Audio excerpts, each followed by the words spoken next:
Today's crisis began in the 1930s, when Republicans who detested the business regulation in President Franklin Delano Roosevelt's New Deal began to flirt with the idea of making a formal alliance with two wings of the Democratic Party to stand against it. They turned to Southern Democrats, who hated that New Deal programs were not overtly segregationist, and Westerners, who disliked the idea of the federal government protecting land and water. Those contemplating the alliance used the word conservative to signify their opposition to the New Deal.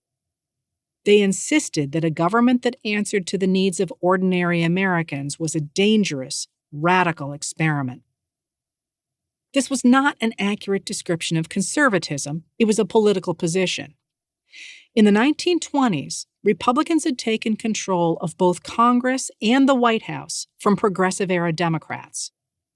They turned the government over to businessmen, believing that they would reinvest their money as only they knew best, providing jobs for workers and exciting products for a new middle class.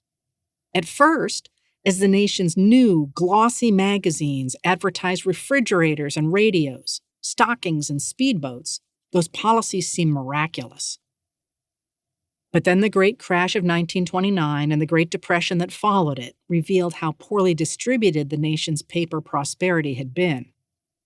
FDR, then the Democratic governor of New York, warned that the Republican system worked only for those at the top.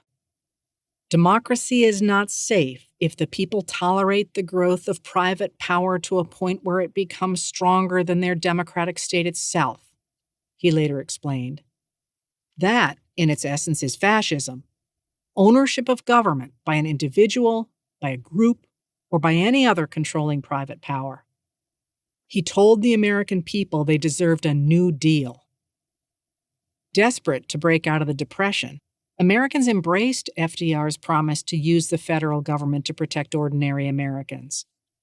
In 1932, they elected him president and put Democrats in charge of Congress.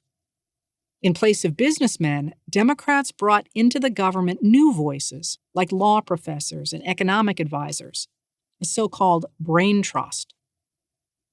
Crucially, FDR also turned to Frances Perkins, who brought to the table the idea that the federal government should protect workers and women and children. A well-educated social worker, Perkins was a descendant of a colonial family and had spent significant time in a small town in Maine.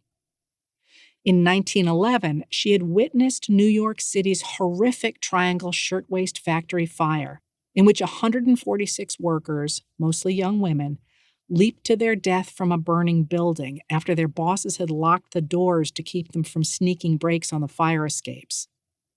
The catastrophe inspired Perkins to bring the idea of old-fashioned community responsibility to the government, addressing the working conditions in rapidly growing cities with their immigrant populations and their unregulated industries.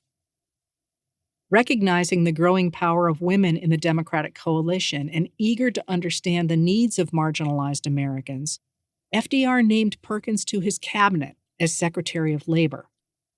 The first woman in a presidential cabinet, she served from 1933 to 1945, making her the longest-serving labor secretary in U.S. history.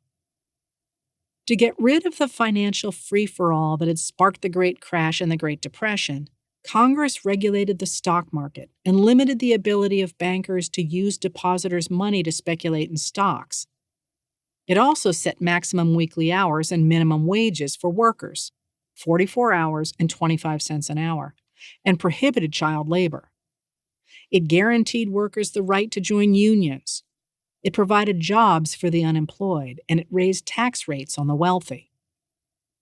Congress also provided jobs programs for workers thrown into the streets by the Depression and created a basic social safety net, the centerpiece of which was Perkins's Social Security Act, for women and children and workers out of a job from unemployment or retirement. Finally, the government invested heavily in infrastructure, bringing to ordinary Americans new opportunities previously available only to the wealthy. From the first, FDR's New Deal included, imperfectly but included, Black Americans and women.